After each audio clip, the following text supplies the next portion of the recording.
Hello, in this module we'll be examining some of the reasons why it's important to study state and local government. At this point in your college careers, I'm going to assume that you've had at least one class at the college level that introduces you to American national government, either as an underclassman at this university or taking AP government in high school and getting a high enough score to get credit here. Most of us in our lives have had a number of classes about national government. We have a pretty good understanding of what the national government looks like, why it's designed the way it is, and most of us, when we read or listen to the news or watch the news, most of what we're exposed to about government is the national government. But in this course, it's important to get a better understanding of state and local government because most of what affects us in our daily lives is actually handled at the state and local level. So state governments provide many of the basic services to their populations, like they design and they administer the public education system. They regulate utilities, electric utilities, gas utilities, and in some states telecommunications utilities. They handle most of the road maintenance in the state, so they keep the roads safe, safe to drive on. They keep them current. Most of the criminal code and most of the criminal laws in a given state are handled at the state level, even though there are some at the federal level, but most of it's handled at the state level. And states handle most of the funding for higher education, or not most of the funding, but good chunks of funding for public higher education in their respective states. And local governments do a lot as well. In fact, most of the things that affect you in your daily life, if you think about it, actually are handled at the local level. And most of the governmental units in this country, most of the governments in our country are actually local governments. Almost 100% of all quote-unquote governmental units in the U.S. are actually local governments, according to some of the latest Census Bureau data. And 96% of elected officials in this country represent local rather than state or federal jurisdiction. So most of government in this country is actually at the local level. So that alone gives us a reason to actually focus on local government as well. And in this course, we'll be studying state and local politics and state and local governments using what the textbook refers to as the comparative method. And what they're referring to is basically, instead of taking a particular state and studying that, or maybe a particular municipality in that state and studying that for the local part, we're going to be looking at various topics through a comparative lens, whether we're talking about the design of different state constitutions, the design of state legislatures, the design of each state's executive branch, how interest groups work in the state, how the parties operate, and then different policies at the local level and the structure of local governments and some of the differences between local governments and state governments compared to the federal government. We'll be doing all of this through a comparative lens. And what they're referring to in the textbook is, the comparative method, you basically study the differences between two or more units of analysis to explain policy and or structural variances. Basically, what we're going to be doing is, depending on the topic at hand, we're going to be looking at whether if we're studying legislatures, how legislatures are designed across the states, looking at the variation in legislative design and the variation in legislative outcomes across the states. We'll be doing that to something similar for each topic that we study at the state level as well as the local level. And the reason why is because that gives us a better understanding of how things work in general.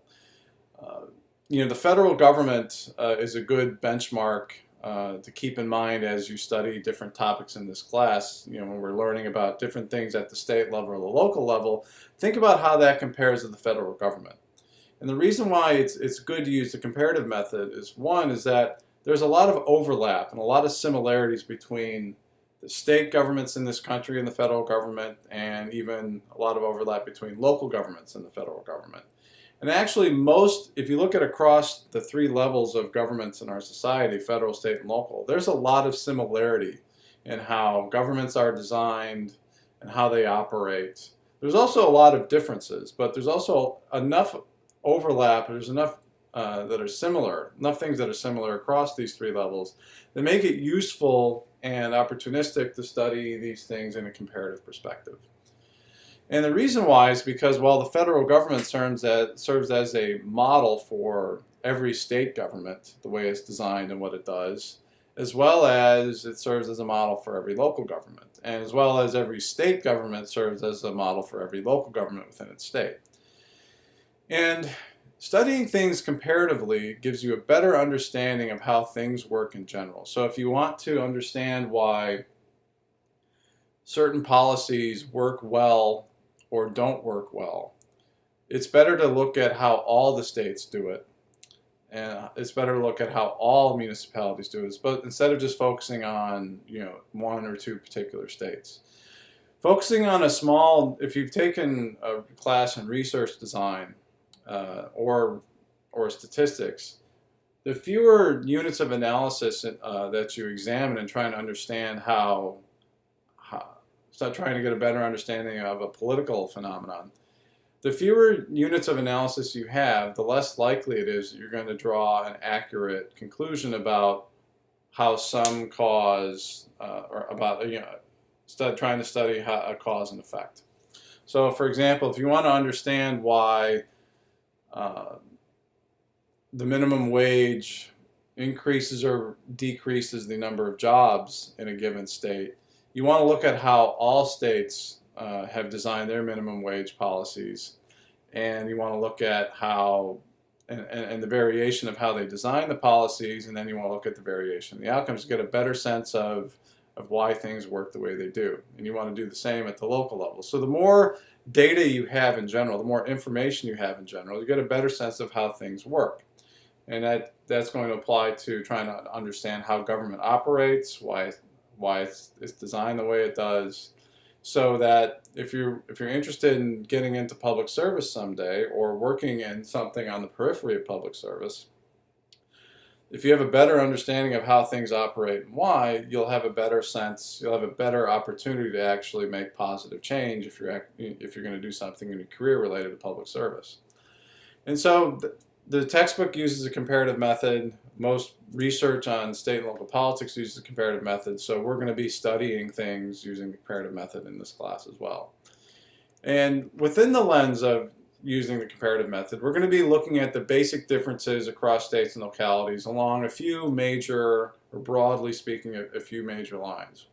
We'll be looking at using the comparative method helps us look at the differences and the variation in socio-demographics across states, variation in political cultures and histories across states, variations in states' economies, in geographies and topographies. And we'll be looking at the same things at the local level too. And it's good to look at how these things vary across states and localities because it helps us get a better understanding of the consequences of government actions and policies. And it also helps us understand why you get some policy outcomes in some states and some policy outcomes in other states. The more information you have, the more likely it is you'll be drawing accurate conclusions when you're trying to analyze, outcomes. So that's why we're using the comparative method. And specifically, these four factors that the textbook refers to, socio-demographics, cultures and histories, economies and geographies and topographies, can help explain most of the variation and explain most of what's going on. When we see certain outcomes in politics, if you look at these four factors, broadly speaking, you get a better sense of why things happen the way they happen. And political culture and political participation can explain a lot of why we see what we see when it comes to different state governments. Why does Florida's government operate the way it does? Why does it look the way it does? Why does Georgia, so on and so forth, Illinois, California? it's better if you're trying to understand why some states do things the way they do, and why why California, for example, passes stricter environmental regulations than Georgia or Texas, or why New York is more concerned about financial markets than Montana. A lot of it, if you want to understand some of these things, it's important to understand those four topics broadly speaking. And as you take other classes in political science, you'll know that, especially in today's environment, that political ideology explains a lot of why we see what we see, and it's one of the most important factors. And that can, in the textbook, they're referring to, at least in the first chapter, they don't refer to ideology specifically, but they talk about political culture. And political culture can help explain why we see particular ideologies across different states.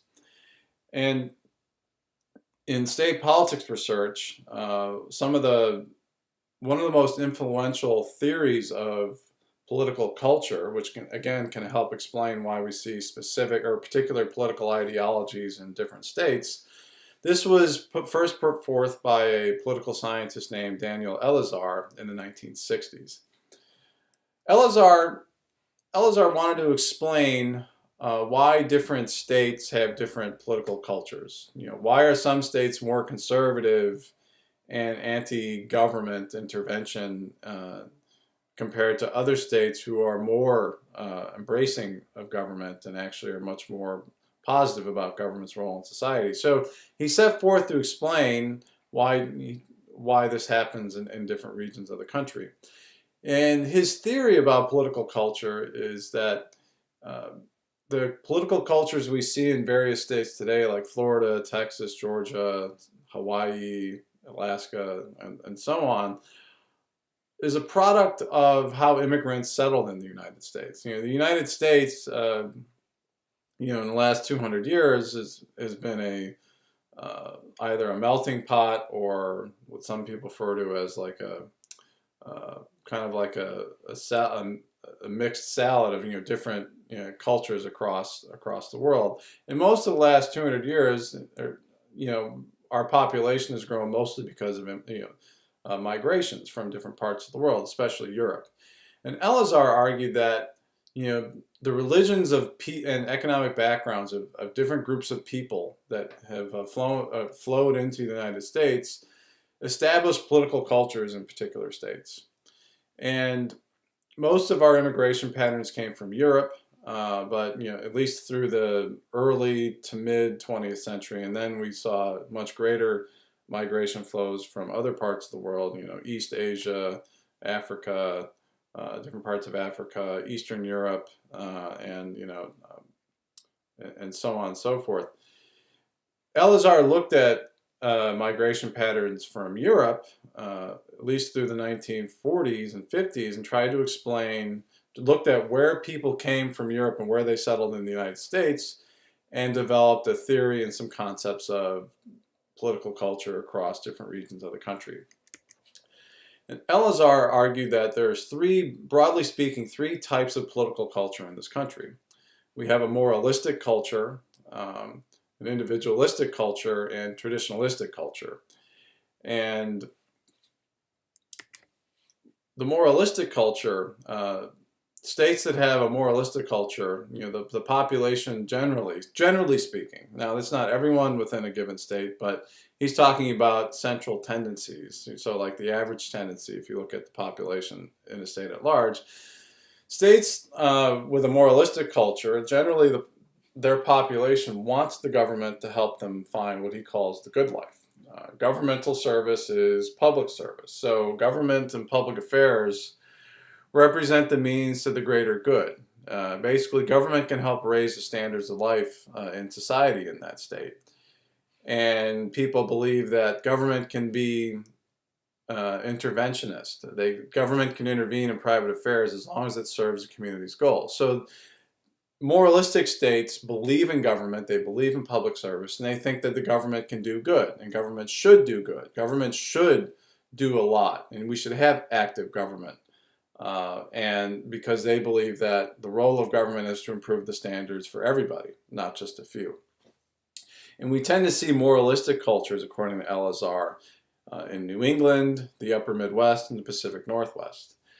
And people who first populated these states, these areas, came from England. The Puritans. Some of our first European settlers here in the northeastern part of the country. Then folks from Scandinavia, Germans, and then other Eastern Europeans.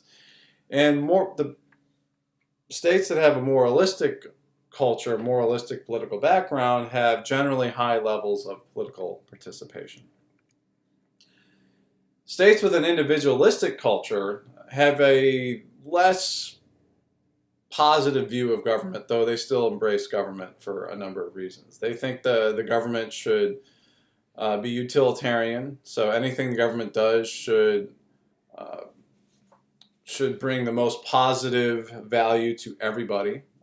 So if government can do something like that, it should. If it can't, government shouldn't act. So they see politics as like a business, which is dominated by political parties. So they tend to see politics as similar as a free market model, so the parties would represent firms if you've taken a basic economics class. Individualistic cultures see that in the give and take of politics, you're going to have some corruption, and that's tolerable. But government should not interfere much in individuals' lives. Folks in states with individualistic cultures tend to have their first immigrants from different parts of England than the Puritans. Scotland, Ireland, and Germany. These folks first settled in the Mid-Atlantic region, so we're talking about New York, Maryland, Pennsylvania, Delaware, New Jersey. And then they moved west to Illinois and Missouri. So that Mid-Atlantic region, they first settled there and then moved further west. So we'll see this migrate west through Ohio, Indiana, then Illinois, and Iowa, Missouri, so on and so forth. So basically these folks started there and then kind of populated the central and southern Midwest, whereas the moralists populated the upper Midwest and the Pacific Northwest. And generally, if we want to try to understand levels of political participation, they're not as active in politics as people in moralistic states, but they're better than states that have a traditionalistic culture. States with a traditionalist culture see society that as having a social hierarchy, and they believe that government can play a positive role in society as long as it preserves the social hierarchy. Now, this is not my view. This is Elazar's theory, which is referred to in the textbook. I'm just trying to give you a better understanding of Elazar's work. So in these states, Elazar says that traditionalistic culture states are fundamentally conservative. They think that the social hierarchy, social connections, and prestige matter, and government is fine as long as it preserves that order. And those at the top will tend to play, those at the top of the social ladder, the social order, will dominate politics, and power is concentrated among the elites at the top. So you tend not to see active political parties in these states because dominant elites, elite families are the ones that kind of run government and public affairs, and they're the ones that dominate society in these states. So in these states, you tend to see low levels of political participation because it's only the people who are directly benefiting from government, which predominantly predominantly benefits people at the top. Most people aren't going to see benefits from government according to this model. So most people actually don't participate much in politics. So on average, broadly speaking, you see low levels of political participation. So Elazar, it's not a theory that's without merit. It doesn't perfectly explain everything. The South certainly has changed. Traditionalistic cultures is mostly southern states. So if you're to look at a map, if you look at map 1-2 in your textbook, the Smith and Greenblatt, traditionalistic states are basically the Confederate South moving westward all the way through Arizona, but it stops at the border with California. California, according to Elazar, is a moralistic state. And Elazar is just trying to give you an idea of why some states are conservative, why some states are liberal, and why others are moderate, or why you see a mix of liberal and conservatism across different states. It's not a perfect theory, but it's the predominant theory of political culture among the academic literature, among scholars who actually study state politics. It's the most influential work. It's not exactly right. If you just going through these slides and listening the last few minutes, you probably have a lot of objections. You think there's probably a lot wrong with the theory. I would not disagree with you, but it certainly has a lot of merit. It's not completely wrong. It's not completely off base, but obviously it's not perfectly right. It's certainly the most influential work, and it was the most influential work when it came out in the 60s, and it's still actually the most influential today. But and if you look at today's politics and you try to understand the political ideology across different states, you'll see that there's a lot of merit to what Elazar wrote, even 50 or 60 years later. So, getting back to the differences between state and national government and trying to understand why it's important to study states as opposed to just studying politics at the federal level, there are a lot of differences between politics at the state level and the federal level. And there's a lot of dynamics that our population draws a number of distinctions between state government and federal government. And it's important to understand these distinctions so we can get a better idea going forward of why things work the way they do across states and why they work the way they do at the local level. Generally, most Americans trust state and local government more than they trust the federal government, especially when it comes to handling the most important issues in our country. And so people are more trusting of levels of those. So the closer that the government is to you physically, so the closer, you're going to tend to trust your local government more than the state government, and you're going to trust your state government more than the federal government. So we want, generally speaking, now this varies across political ideology. If you're a liberal, you'll tend to trust the federal government more than if you're a conservative. But broadly speaking, most Americans want policies handled more locally, and the more locally it's handled, the better, broadly speaking. Yet, we also, in our news, we also see less coverage of what's going on at the state and local level compared to the federal government. So we actually tend to know more about what the federal government's doing compared to the state and local level. And even though we trust state and local government more, we think, at least when it comes to budgets and some of the fundamental operations of government, we tend to perceive state government as less relevant than the federal government. And you take this further, we'll perceive local government even less relevant than the state and federal government in terms of the ways government can impact us. But also going forward, another reason why we want to understand state and local government as well as the federal government, state and local governments employ many, many more people than the federal government. As I mentioned earlier, that 96% of elected officials in this country represent local jurisdictions compared to federal and state jurisdictions. Most of the governmental units, most government organizations in this country, if you just count them 1, 2, 3 through whatever it is, almost 99.9% of them are local, some form of local government. So most of the actual government in this country is local. And there's more state governments than federal, obviously. But so most of the employment, most of the public servants, civil servants in this country are actually employed at the state and local level compared to the federal level.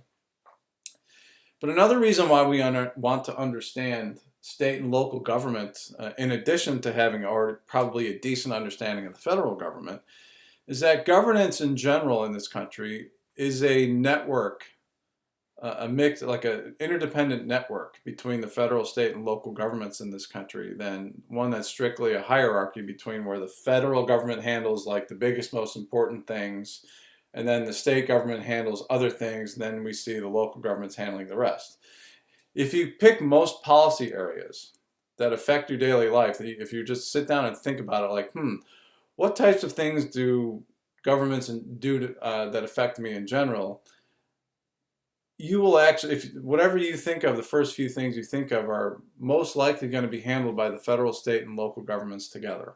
And so it's important to understand how state and local governments operate, so we have a better understanding of why policies are what they are today. And if you're interested in getting into public service later, maybe you'll have a better understanding so you can help make things better according to whatever your politics are. So when I talk about how governance is a network model instead of a strict hierarchy, their policies, policies are intertwined. They're designed jointly by the federal, state, and local governments, and they're administered jointly by federal, state, and local governments working together. Sometimes working at odds, but also at other times working together. And this is an interdependent network. Many policies, whether we're talking about healthcare, we're talking about entitlements, we're talking about just general road infrastructure maintenance, different types of infrastructure maintenance. Most of the basic things the government does, any government does in this country, or government in general does in this country, is a result of an interdependent administration between the federal, state, and local governments. And some examples of this is that if you think back, if you can remember back to the beginning of the Great Recession, the last recession that we've had, that started in the fall of 2008, usually Obama is given credit and blame for the recovery, as the positive and negatives of the economic recovery. But actually, if you look at all of the economic stimulus legislation that was produced after we fell into recession in late 2008, actually it's a result of both the Bush and Obama administrations passing economic stimulus package. The Bush administration in the last few months passed hundreds of billions of dollars of economic stimulus, and then Obama passed a much bigger one after he was inaugurated. But if you look at them, each of them, the economic stimulus packages provided billions and billions of dollars in funding to state and local governments for them to administer federal and state programs. So most of the federal programs in this country are administered at the state and local level. The federal government funds it, but the state and local governments actually administer it. So a lot of what we see at the state and local level, the government infrastructure, has a lot to do with the fact that federal governments set up these programs and they fund them. Also, if you look at responses to national disasters in this country, you'll see how anytime you see a natural disaster in this country, you're going to see an example of how governance is more like a network, an interdependent network between the three levels of government instead of some sort of mutually exclusive in a hierarchical relationship. A tornado comes through somewhere in the Midwest, or a hurricane comes through the Gulf states or along the East Coast, or there's an earthquake, a wildfire somewhere, or really, really terrible thunderstorms that lead to flooding in any part of the country. FEMA, the Federal Emergency Management Administration, comes in, and they're the ones that provide most of the funding and most of the management of a recovery effort. But they also work closely with state and local authorities. Usually, if you see the current FEMA administrator, Craig Fugate, on TV dealing with a terrible flood or a hurricane recovery effort, or tornado recovery effort, or wildfire recovery, he's on TV, usually with state and local level officials with him, and he talks about how he's working with state and local authorities. So again, and you pick most policy areas, this is an interdependent network of governments at all three levels. Another reason why it's important to study state and local governments is that these state governments and local governments are laboratories, or what's called laboratories of democracy. There's the laboratories where they conduct policy experiments. They take initiative to do things that the federal government isn't doing, and their efforts serve as models to what other states to pursue policies in similar areas, and they serve as models as to what works well and what doesn't. So, for example, California, for good and bad reasons both, sometimes simultaneously, is known as being a policy entrepreneur, a policy pioneer in a lot of different areas, and it's consistently served as a model for what other states should and shouldn't do in given policy areas. For example, California consistently enacts stricter pollution laws than other states, and has led a lot of states to do the same in their respective within their boundaries, and other states to do the opposite. California, there was a trend that started in the 1990s that kind of went through the mid to late 2000s, where states deregulated their electric grid. So instead of having a series of government regulated utilities serving you, providing electricity and gas, a number of states actually deregulated it and allowed these utilities and other private companies to form to actually compete to serve, over prices to give you the best possible price. So California was the first state to do this, and their version of electric deregulation was a complete disaster. It led to rolling blackouts in the summer of 2001. There's a lot of reasons why the plan was a disaster, but just for now, just take it as it's a disaster. And it was so bad, it led a lot of other states actually to quit thinking about deregulating their electric markets for a while. They kind of sat back and watched California. Texas pursued deregulation anyway, and their deregulated markets actually has been heralded as a model for what other states could do and what they should do. And everything Texas did was a direct result of seeing what California did poorly. And they're almost the exact opposite of what California did. And Illinois and Pennsylvania did similar things to different degrees. But so another reason that states are worth exploring in the comparative style, looking at how many states do something and looking at the differences in how they pursue policies and look at the differences in the outcomes. So you also see a lot of what's called devolution, policy devolution across the states, and that facilitated this idea that states are laboratories of democracy. In the 1980s, the federal government began kind of passing more responsibilities down to the states and localities and kind of stepping back from trying to administer every single huge policy idea in the country. This started with the Reagan administration, and the Supreme Court made a number of decisions which kind of reined in the federal government's authority over the states and localities. And in tandem, a lot of the federal government kind of just passed responsibility down to the state and local levels. And a lot of states became more financially independent as a result. They pursued things their way. And that had a lot of positive and negative consequences that we'll explore later in the class. But this trend ended with the 2008-2009 Great Recession. And the reason why is that this recession was the second worst recession we've had since we began recording data and tracking economic recessions. It's the second worst recession we've had other than the Great Depression. And this basically crushed the finances at the state and local level. Something we'll study later in the course is that 49 of 50 states either have a constitutional or a statutory requirement that the state government has to pass a balanced budget every year. And because states had this requirement to pass balanced budgets, and a lot of localities have the same rules, when the economy crashed, they had their tax revenues depleted so much that they had an inability to actually pass balanced budgets on their own without severely cutting government services, which many feared would actually make the recession a lot worse. So in turn, what they did is they basically looked to the federal government for financial help, and the federal government provided a lot of that. And depending on your economic philosophy, you may disagree or agree with that, but the truth is that states basically looked to the federal government for help, and as a rule, the federal governments, whenever they provide financial help, they actually took more control over how policies are administered in this country. So we've actually seen a shift back towards the federal government in terms of controlling how a lot of major policies are administered in this country. It doesn't mean it's completely shifted to the federal government. We've seen more control pass up to the federal government. We'll study this more in future modules.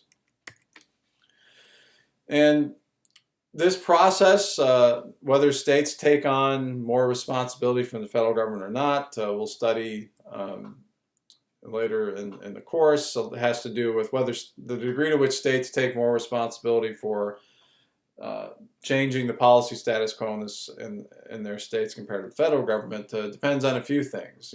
There are external constraints on how much a state can or can't do, i.e. federal laws. If there's a huge recession in this country, states are constrained from kind of going their own way. There are also some internal constraints, things that are unique to the states that determine this, like its particular characteristics, the level of wealth, its political ideology, i.e. the politics within a state, all matter. And on the thing at the local level. So if we're talking about how much is policy going to devolve from the federal and state levels to municipalities, depends on how much municipalities can do.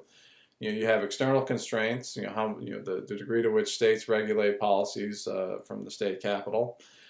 And you keep in mind is that localities get all of their power and authority from the states, not the citizenry. So because in every state, a state actually can dissolve any particular municipality or county if the legislature sees fit through the rules, though the rules actually vary across states. So you have external constraints and internal constraints. At the local level, it depends on how much money is available at the local level, the local politics, so on and so forth. So going forward, a lot of the degree to which states and localities can make a significant policy change in their jurisdictions depends on the design of the federal system. As I've discussed, the federalism is we have a model of more of like shared federalism. You don't have we don't have a dual federal system in this country where the federal government handles a lot of things and then whatever they don't handle, the states pick up the rest. No, we're interdependent network. So things you're going to be watching in this class and discussing going forward, and if you're interested in state and local politics, some issues, some federalism issues that you want to pay attention to, certainly the future of the Affordable Care Act. Generally, the Supreme Court has determined that it's constitutional. But there are some components that are still being challenged in the states, in the federal system. The states have sued the federal government. Not all of them, but 20 or so states on different fronts are challenging different aspects of the law. But generally, whether the Affordable Care Act is constitutionally legitimate or not has been pretty much settled. But there are smaller components of the law that are still being challenged. So it's going to be interesting to watch in the future. Immigration reform is something that's currently interesting, that will continue to be interesting in this country as long as we still have significant flows of immigrants into this country. We are at a point where there's a need for some sort of bipartisan immigration reform at the federal level, and the degree to which the federal government addresses border security in the state, as well as what to do with the millions of undocumented immigrants in this country currently. The degree to which they do both depends on not only the politics in Washington, D.C., but the variation in politics and viewpoints on this issue across the state. So that'll be interesting to watch. There'll be more. The economy is always an interesting topic to watch. So going forward, there are going to be a number of issues that are interesting from the perspective of this class that I encourage you to pay attention to. Now, briefly talking about Florida. Florida itself, now I've mentioned that this class is not just going to be a class on Florida per se or any of the particular municipalities within Florida as well for the local part. But it is interesting that we should pay some attention to Florida. I mean, we live in Florida, but we should, on different modules we'll be looking at how Florida is unique compared to other states. And we've discussed political culture broadly speaking so far in this module for a little bit, and Florida itself has an interesting political culture and a history that kind of led to that. In the Florida module, you read that you've seen that Florida initially was an underpopulated state. It was heavily an agricultural state.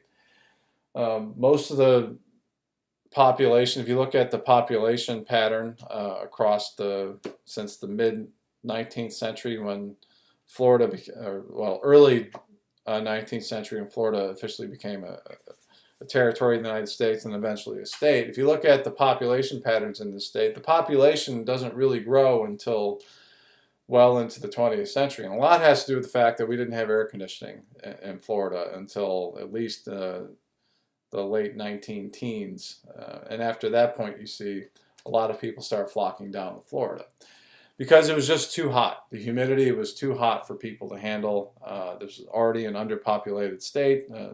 And so people, you needed, in order to populate the state, you needed people to flow in from the north and the west. And people weren't willing to come here until it was comfortable to live here during the summer. So before air conditioning arrived in Florida, we don't have a lot of people here. The regions of Florida were also not really connected. You know that we've discussed in various classes and here at the university, and you've probably discussed growing up that Florida is more like 3 or 4 states. You have northern Florida, central Florida with Orlando, and then southern Florida with Miami, and then you can actually, if you can't really put Naples and Fort Myers in the same region as Miami because they're both very different. So you have Florida is a series of smaller states in a lot of ways. And the way Florida originally grew up as a state was you had different regions that weren't really well connected.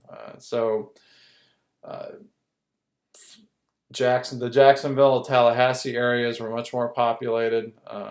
And then we didn't really see a population growth in southern Florida until Henry Flagler was convinced to build a railroad all the way through Miami, through the area that was Miami before it was Miami, down to Key West. Once you have that railroad network, then the population starts coming down here in combination with the arrival of air conditioning. After World War II, we see huge waves of internal migration, at least internal to the United States from the north and the west, and also as well as people coming in from other countries come to Florida. So in the post-World War II area, we see a huge population boom. Most of the immigration were coming from other states, and that leads to Florida having a unique combination of individualistic and traditionalistic political cultures, according to Elazar. Just to briefly recap that, the individualistic culture is the process, the politics is a marketplace of ideas where parties compete for control. It places a premium on limiting community intervention into private lives and keeping governments focused to areas that encourage initiative and access to marketplace. A strong, robust economy has always been a priority here in Florida. Doesn't matter which party's been in office. Corruption in the individualistic culture, again, is inevitable, as politics just another way for individuals to improve themselves socially and economically. Bureaucrats serve the elected officials. So you see a lot of that tendency here in Florida, but also we're a partly traditionalistic state because northern Florida is very much considered a southern state, whereas southern Florida has a lot of people who've come from the northeast and midwest, as well as southwestern Florida, Naples and whatnot, have a lot of people from quote unquote up north. So you see a mix of traditionalistic and individualistic. So the goal of politicians is to maintain the status quo here and their role in society. In the traditionalistic sense, I'm speaking, social and family ties are important. You see a lot of that here in Florida. Bureaucracies are not favored because they interfere with it. So there's a role for government in Florida, though it should be limited. And consequently, political participation levels are lower in Florida than in much of the country. And since Florida became an important battleground state, you see a rise in that. So thank you. I hope you're catching up and keeping on pace with the work, and we'll see you in the next module.